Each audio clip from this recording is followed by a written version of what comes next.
What's going on, everyone? Welcome back to the channel, and welcome back to another UFC style ASMR video. And there was no UFC card this weekend, which was pretty unfortunate.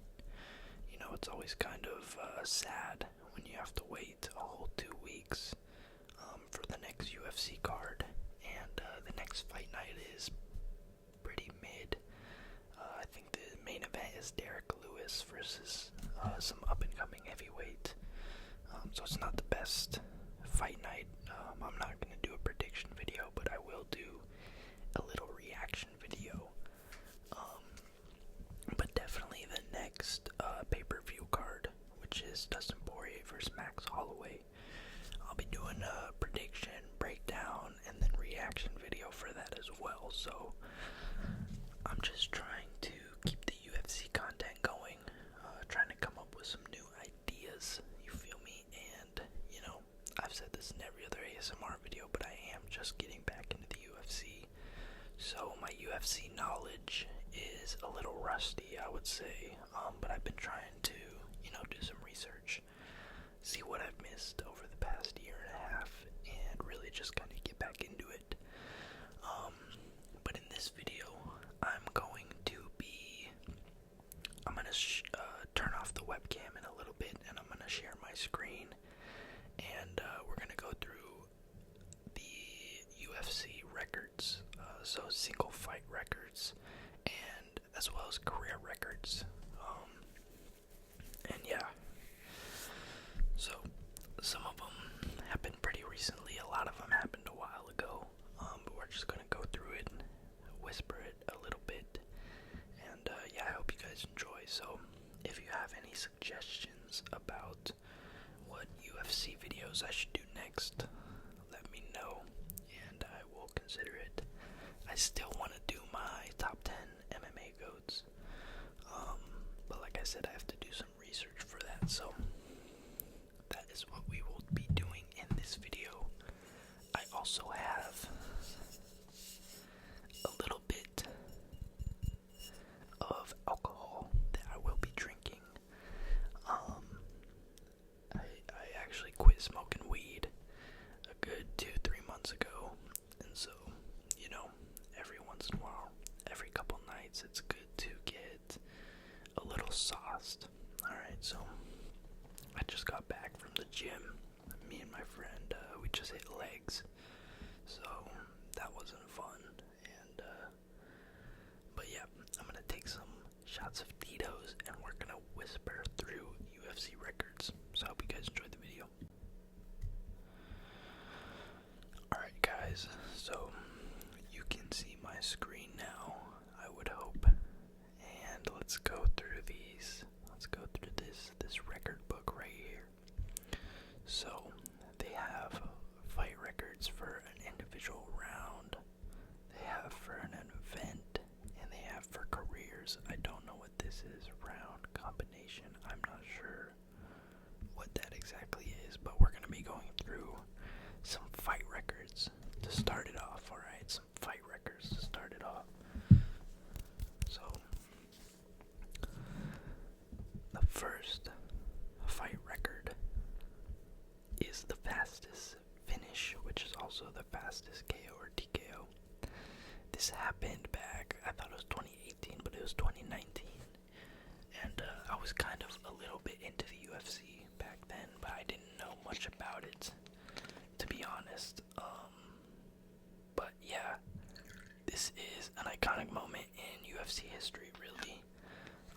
Jorge Masvidal, and there was some genuine beef in this fight as well, but Jorge Masvidal came out with a flying knee and knocked Ben Askren out cold in 5 seconds. One of the craziest knockouts, one of the craziest finishes of all time, and this really kind of propelled Jorge as a superstar. He was a really big draw for a while, before he eventually retired. He became a superstar when he really wasn't in his prime. He was much older, so yeah, crazy knockout. And then Ben Askren as well.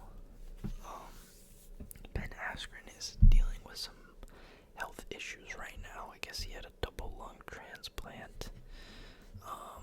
And yeah, there's a chance he might actually pass away. So prayers up for Ben Askren. I hope for the best for him. You know, he seems like a funny dude. And yeah, never wish that upon anyone, even your least favorite fighter. So it's crazy. Also, Anthony Joshua, he died a couple years back from some unrelated health issue, as well as, I forgot his name, Elias Theodorou, I think, who was also a UFC fighter. But yeah, it's just pretty crazy that these UFC fighters are like peak physical condition, right? I mean, maybe not Ben Askren, right? I mean, look at Homie G, but they're peak physical condition. They're strong, they have good cardio, and you know, anything can happen at the end of the day. So prayers for Ben Askren. But he did get knocked out in 5 seconds from Jorge Masvidal, which was one of the craziest finishes ever. So some other notable knockouts here: Dwayne Ludwig, which happened at only 6 seconds. So, and I really think this is a record that might not ever be broken, or at least not in a long, long time. I mean, what's crazy about this one too is that Jorge really knocked him out in like 3 seconds, but it took the ref a couple of seconds to get on there and really stop the fight. So yeah, that's crazy. You have a lot of 7 second, 8 second, 9 second, but 5 seconds is wild. So yeah, I couldn't imagine anyone ever ending a fight sooner than that. And then fastest submission is actually Ronda Rousey versus Kat Zingano. And I actually watched this fight, like a replay of it, and yeah, she just took Kat, threw her to the ground, and instantly put her in, I forgot what it was, I think it's like a triangle armbar kind of thing, and submitted her in 14 seconds, which is wild. And then the latest submission, Ricky Simone versus Merab, which is 0-0, which doesn't really make sense. That's like the end of the round, but I think Merab, he just didn't tap, and he was out cold when the bell rung. So this was actually Merab's last loss in the UFC. Happened, when did it happen? Over 7 years ago. So Merab has been on a crazy tear ever since this fight. And yeah, it's crazy that the last fighter he's lost to was Ricky Simone. So what else do we have? Latest KO. Yeah, this is the same one as the latest submission. Latest KO or TKO is Leon Edwards. And I think this one right here. Okay, so there's actually some ties for first place. You have Roman Kopylov, Max Holloway, Justin Gaethje, and there's some crazy fights on this list. So Yair Rodriguez, that's the fight where I think he was actually losing that fight to the Korean Zombie. And they decided to do, a little blitz at the end of the fight. They decided to really throw hands. And Yair hit him with like some crazy upward elbow and knocked the Korean Zombie out cold. So yeah, that was insane. And then Grant Dawson versus Leonardo Santos. I don't think I've seen that one. I think that might have been the fight where he was on top. He had him in kind of stat guard. He was like standing up, but he was still kind of in his guard, and he started raining down shots. And then Max Holloway versus Justin Gaethje. I mean, you guys all know what happened. That's UFC 100 or 300. Honestly, that was one of the best fight cards in recent memory. But yeah, Max Holloway was dominating that fight, and then he pointed into the center of the octagon like he usually does in a lot of his fights, and he actually knocked him out cold. So I was watching that fight live, and yeah, that was an insane moment. You never would really expect that to happen, because he does do that in a lot of his fights where he points to the center of the octagon. mean, this time it actually ended in a KO, so that was insane. And then what else do we have? What else do we have here? Knockdowns landed. Knockdowns landed. I'm surprised it's only 5. I mean, I guess it makes sense, right? Because if you get knocked down more than 5 times, you should probably just stay down and pretend to get knocked out, really, because you're taking a lot of brain damage. But I honestly don't know who either of these guys are. Happened all the way back in 2006. So Brad Blackburn. Let me tell you guys a funny story about Brad Blackburn. So I've actually met this guy, and he was my old friend from like elementary, middle school, and I knew him in high school, but we weren't really friends, you know. You know those people that you just kind of fall out of touch with. You know, nothing ever happened, but you know, we still knew each other and we still talked occasionally, but we weren't really like friends. His name was Giovanni, and I was at his house, and yeah, I met this dude. So Brad Blackburn. Yeah, here we go. He fought in the early days. They don't even have a picture of him, but yeah, and he was on a pretty.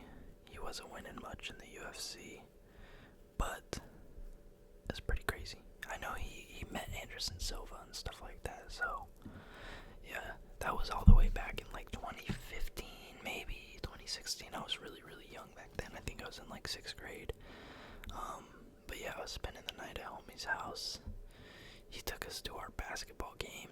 We were playing on the same team, so that's just surprising that I've seen him, that he's in the records. So yeah, all the way back in 2008. So I wish I kind of met him when I was already into the UFC, because I would have been asking a bunch of questions and things like. So yeah, that's actually very interesting that I met this dude, and I wasn't a UFC fan back then. But yeah, I definitely think that's interesting. And he's not the only UFC fighter I met, guys. I also met Tracy Cortez at the Phoenix airport. But I've talked about that too much, so I'm not gonna bore you guys. But here we go with striking differential. There we go. Max Holloway versus Calvin Kattar, and I'm pretty sure Max Holloway has a couple of records for this specific fight. Like most significant strikes landed, etc.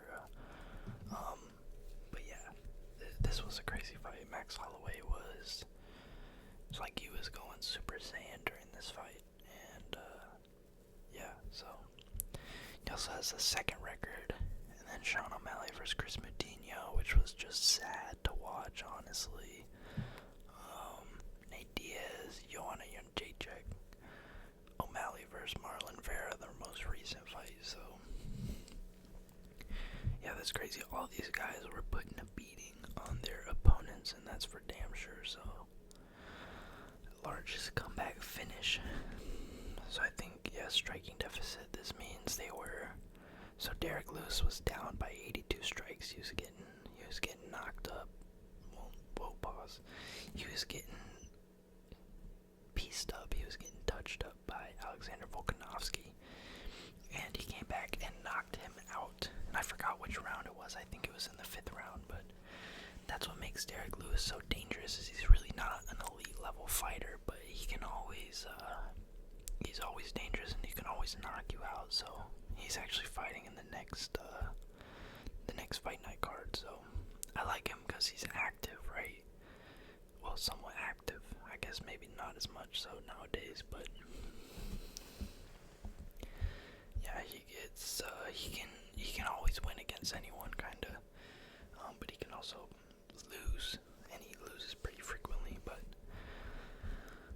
and then here we go. The significant strike landed. Max Holloway with 445 against Calvin Kattar, which is really just insane.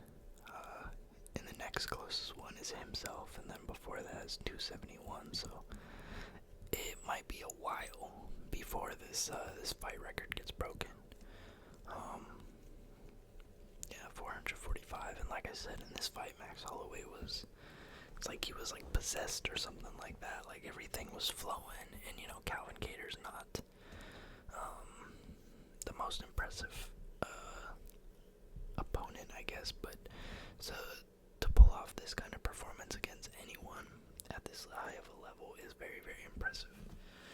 And there was a moment in this fight where Max Holloway started talking to the commentary team. He was like, "I'm the best boxer in the UFC, blah blah blah," and then Calvin Kattar started punching him, and Max Holloway literally dodged the punches without even looking, and continued to piece up Calvin Kattar. So this was honestly kind of a hard fight to watch, just because Calvin Kattar took so much damage, and yeah, he just wouldn't go down. So it was a very, very good fight. And then this is pretty insane because I think Marlon Vera beat Rob Font in this fight, if I'm not mistaken. But I guess, you know, Rob Font has the record. But yeah, I'm pretty sure he lost that fight to Marlon Vera. And then we have Jared Cannonier versus Marvin Vettori. Yeah, this fight, I mean, Jesus Christ, Marvin Vettori has a head made of fucking bricks and rock. Because he was getting head kicked, he was getting punched, and maybe he got rocked like once. But for the most part, homie was like just eating all of it. And so yeah, for him to pull that off at that high of a weight class, at middleweight, is very, very impressive. And then you have Jamal Hill, Sean O'Malley, Max Holloway again. So yeah, pretty crazy stats right there. Right there. Significant strikes attempted. Like I said, Max Holloway, Calvin Kattar. Significant strike accuracy, 93.8. Distance strikes, clinch strikes. That's crazy to have 95 strikes in the clinch landed is actually pretty insane. Got ground strikes, leg kicks landed. Jesus Christ. Imagine getting a leg kick 95 times. That would not feel good. And then, yeah, so Max Holloway is going to the body, he was going to the legs, he was going to the head a lot in this fight. Like I said, he was just piecing Calvin Kattar up. So again, total strikes landed. Total clinch strikes landed. I thought there was that record already up here. Significant clinch strikes, okay. So total clinch strikes landed is 233.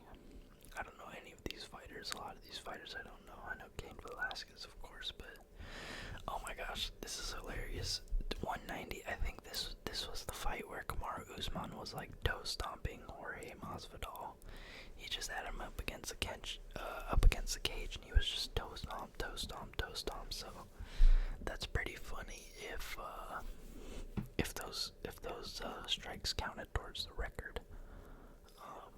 But I think they do, honestly. So yeah, that was a really boring fight, and that fight kind of made me hate Kamaru Usman a little bit. But he kind of redeemed himself. He had some interesting fights after that. But I mean, man, after watching that, I was like, man, fuck this guy. But yeah, he was just pressing him up against the cage and not doing really anything. Total head strikes. So yeah, Max Holloway has the most, you know, strikes landed in a fight, but he was kind of going all over the place. He wasn't just head hunting, which is what you should do in a fight, really. And then look at this, Stipe versus Mark Hunt. Mark Hunt had an iron chin. So I don't know how you take 330 strikes from Stipe. That's pretty insane. Total leg kicks landed. I never watched this fight, I don't think. Marab versus Jose Aldo, that's pretty interesting. I didn't know. I watched that fight. I didn't know he leg kicked him that much.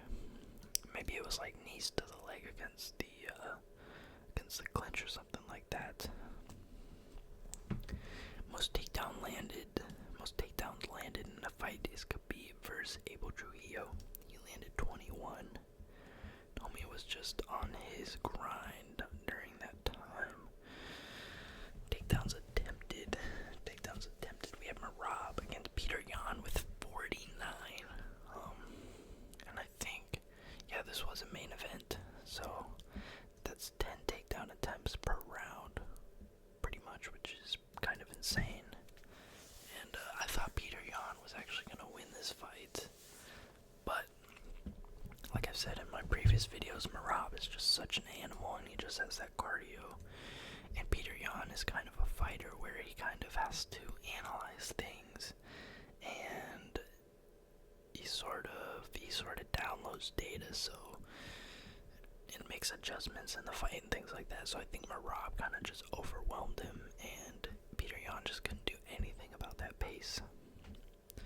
Got submission attempts, and that is it for the single fight record books. Let's go to the careers.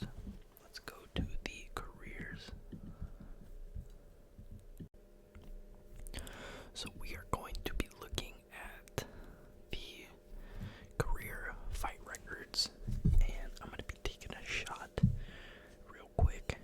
And I don't condone drinking for anyone. I don't think it's good for you.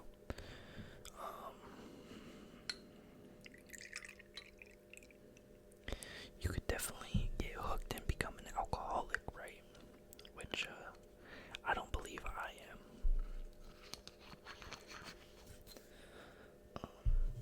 Usually I just drink on the weekends with my friends when we go out. We hit the bars down here at downtown Olympia, Washington,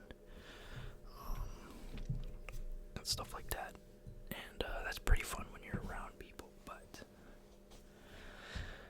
every once in a while you need to relax a little bit. I got work tomorrow, which I'm not looking forward to. I'm just making a video for you guys right now. We're just living a life, and I'm going through these UFC records. So what's the harm, really? I think. So if you guys have a brewski, maybe a cold Modelo, maybe a cold Coors Banquet or something like that, pop it out, and have a nice little brewski with me.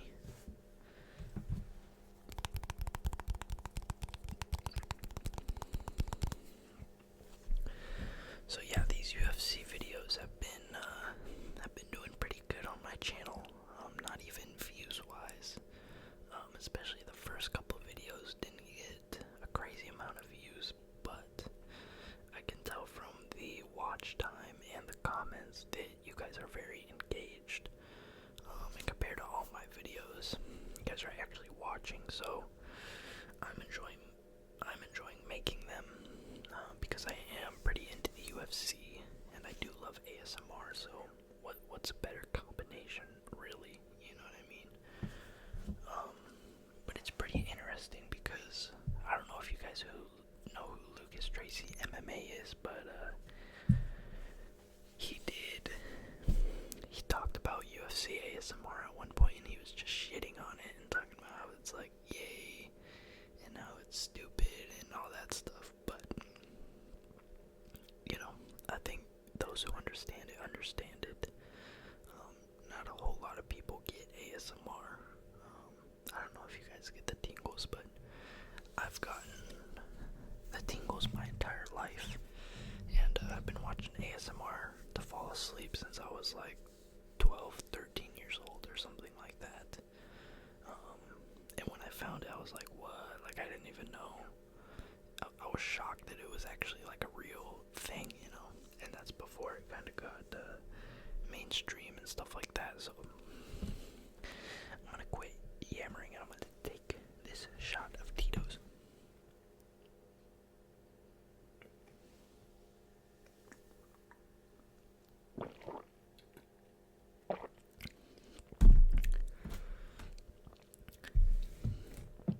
Got some cranberry juice to chase it down.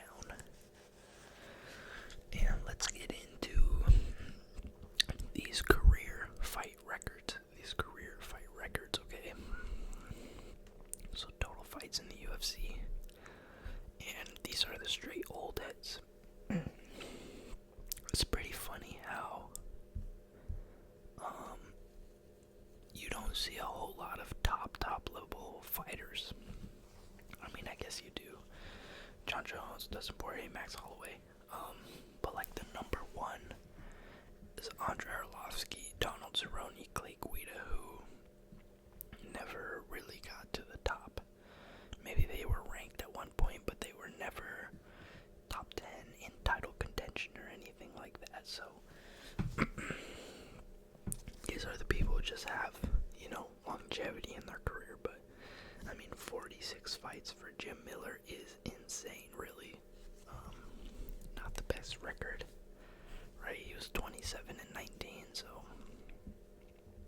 But he has managed to stay in the UFC for all these years, so that in and of itself is impressive.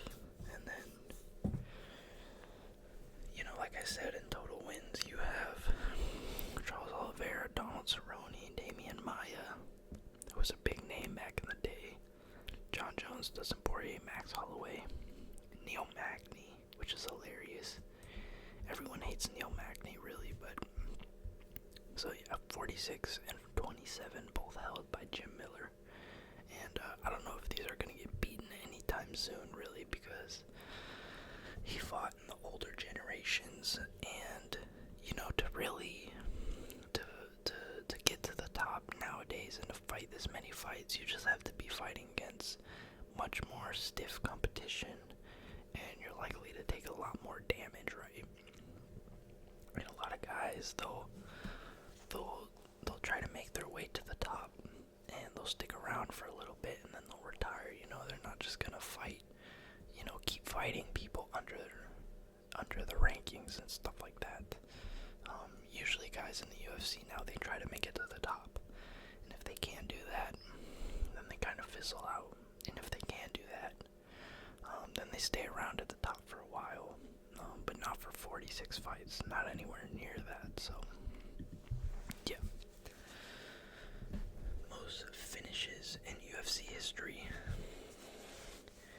is held by the man Charles Oliveira, who we just talked about him.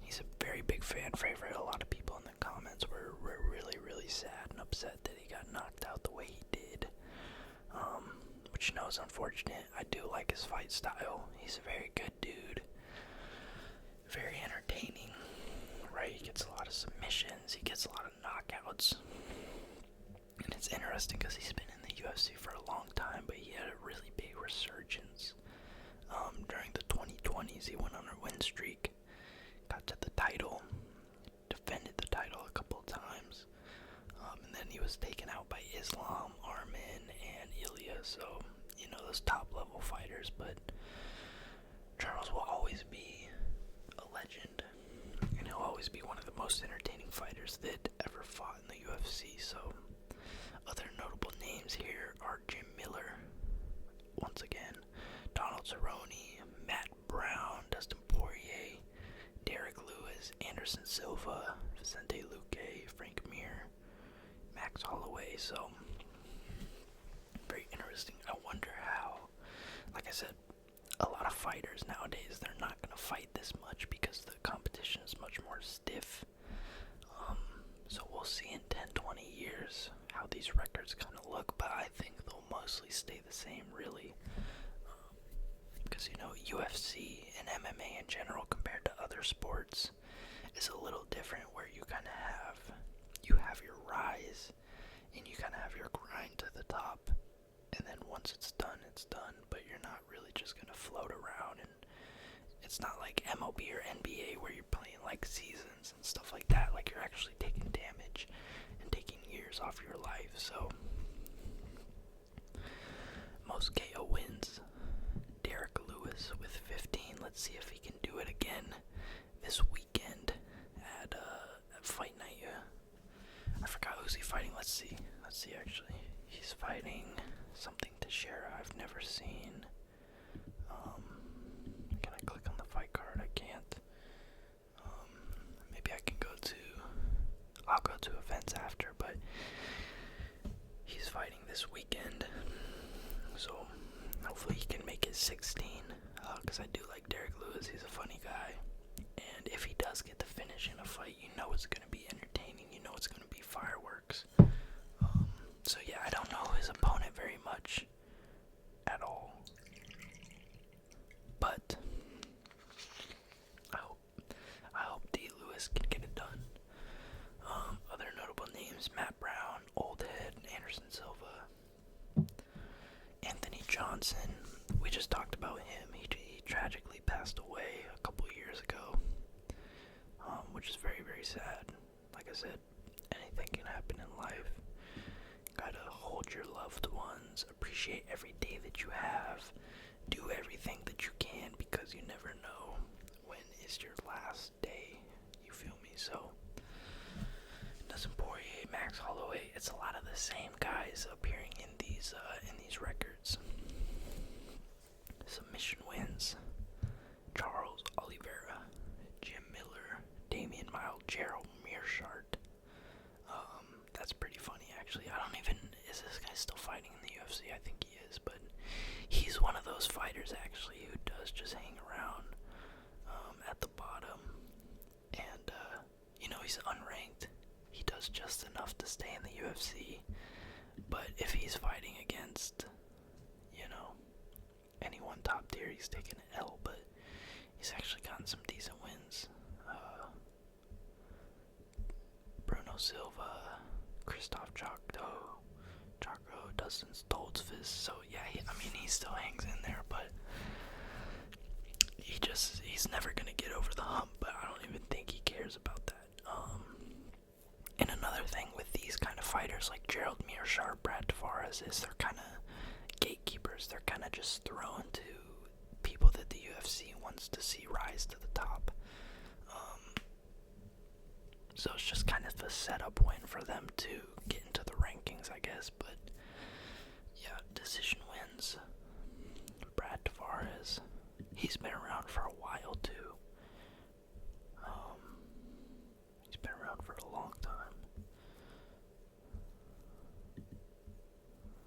And yeah, see, if I was like this, if I was taking this many L's, honestly, I would just retire at this point, because you can do it for a paycheck, but you're really putting your livelihood on the line and things like that. So, other notable names: Andre Arlovsky, Neil Magny, of course, the clinch king. All he does is clinch people. Andre Arlovsky, George St. Pierre, Diego Sanchez, RDA, Bilal Muhammad, of course. All these people getting decisions need to figure out how to finish people, right? So they're actually entertaining. But no shame in winning by decision, I guess. Kamaru Usman, Sean Strickland, Rob.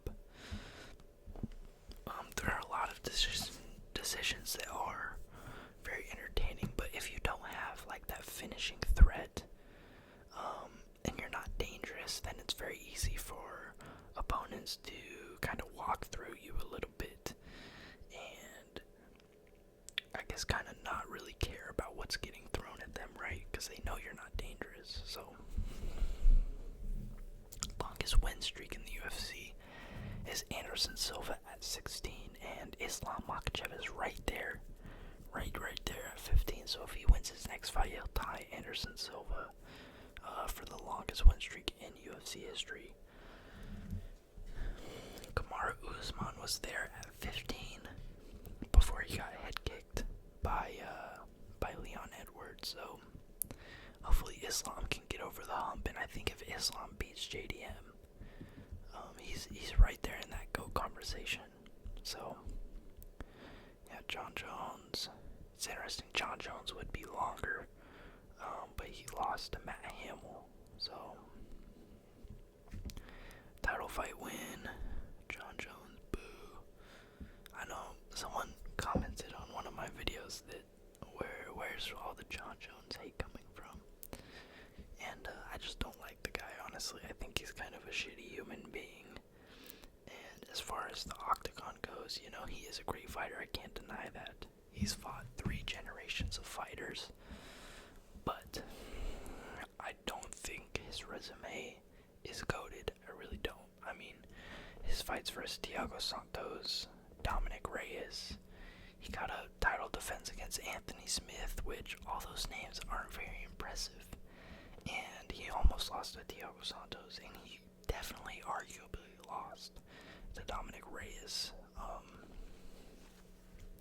So, yeah, that's just me spewing my John Jones hatred, but George St. Pierre, Demetrius Johnson, Anderson Silva, so these are all the GOATs nowadays.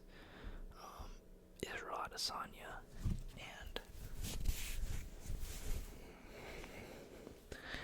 take my shirt off, it's getting kind of hot in here.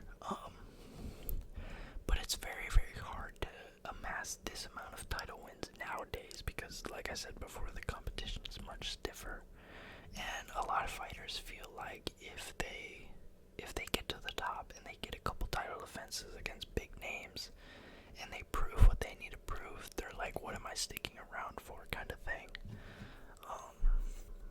So yeah, I feel like 16 wins will not be broken anytime soon. Shortest average fight time is Tom Aspinall. And yeah, he's knocking everyone out in round 1. So him and John Jones really was the fight to make, but I'm excited to see his future title defenses. I'm just worried he's going to clear the division out, and there's just really not going to be nothing for him to do.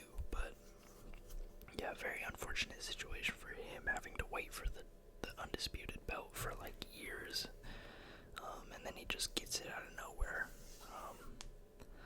But yeah, I look forward to seeing him fight again. He's a really, really skilled heavyweight. He bounces around on his feet. Like he's a lighter weight class. He has a good submission game, good wrestling, very fast hands, and good striking. So I think the fight to make with him is honestly him versus Cyril Gane. That's the only heavyweight I could maybe see giving him some problems. But yeah, total fight night bonuses: Charles Oliveira, Nate Diaz, Jim Miller, etc., etc. Longest average fight time. This is a record I feel like you really don't want. I mean, come on.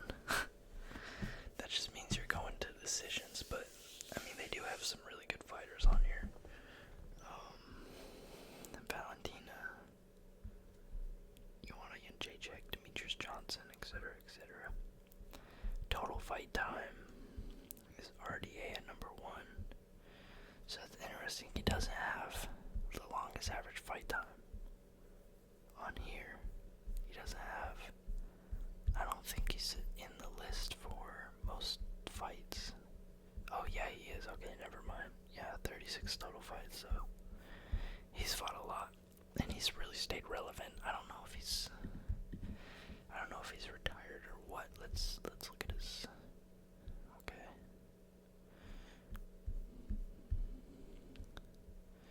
Okay, so homie's on a 3-fight losing streak, but RDA's still a legend. I was just wondering if he's still fighting like that. Control time, almost 3 hours. That's crazy. 84.2%. I don't even know what control time percentage even means, honestly. But top position percentage, Jailton Almeida. And Jailton Almeida had a lot of hype, and I was even hyped for him. But his fight against Derek Lewis kind of showed that he's, I don't know, maybe he won't always go for the submission, and he just kind of laid on top of Derek for like the entire fight, and it was kind of lame. So he lost a lot of aura, lost a lot of hype in that fight.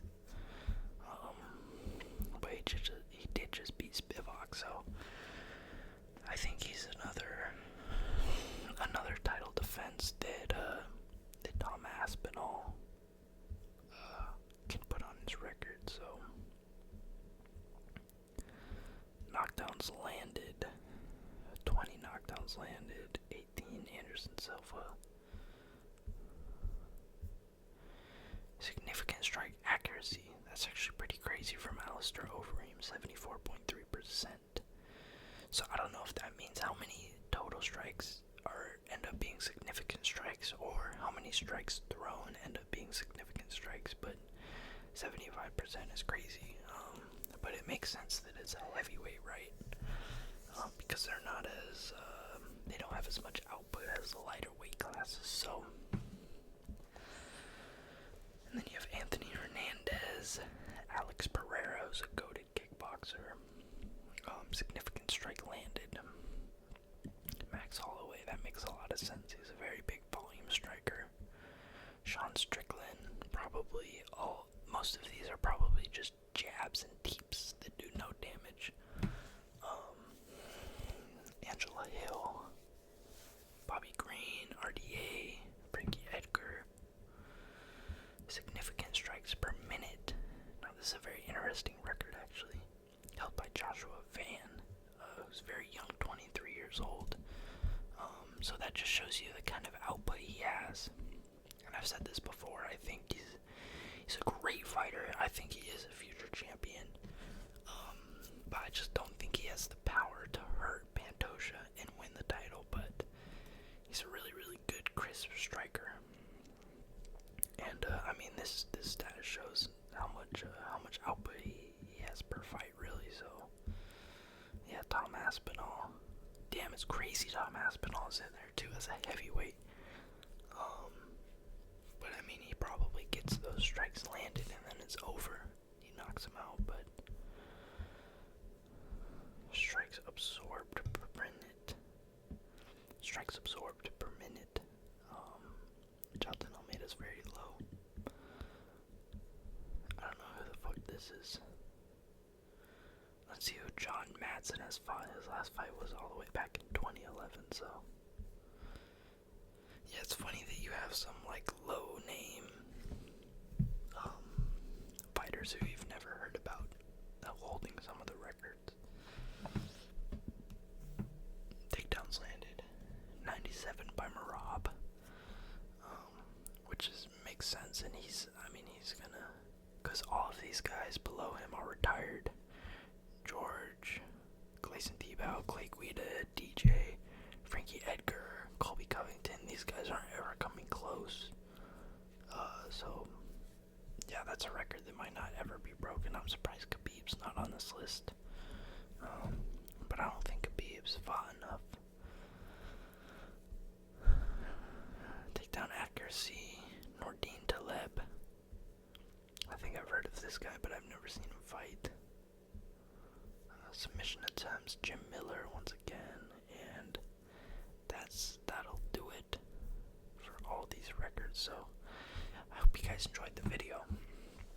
I enjoyed kind of going through this. It's pretty interesting, a lot of these stats actually. Like Brad Tavares, I would have never guessed he held a UFC record. Yeah, Alistair Overeem. So hope you guys enjoyed the video. Let me know what UFC video I should do next, and I will see you guys in the next one. Peace out.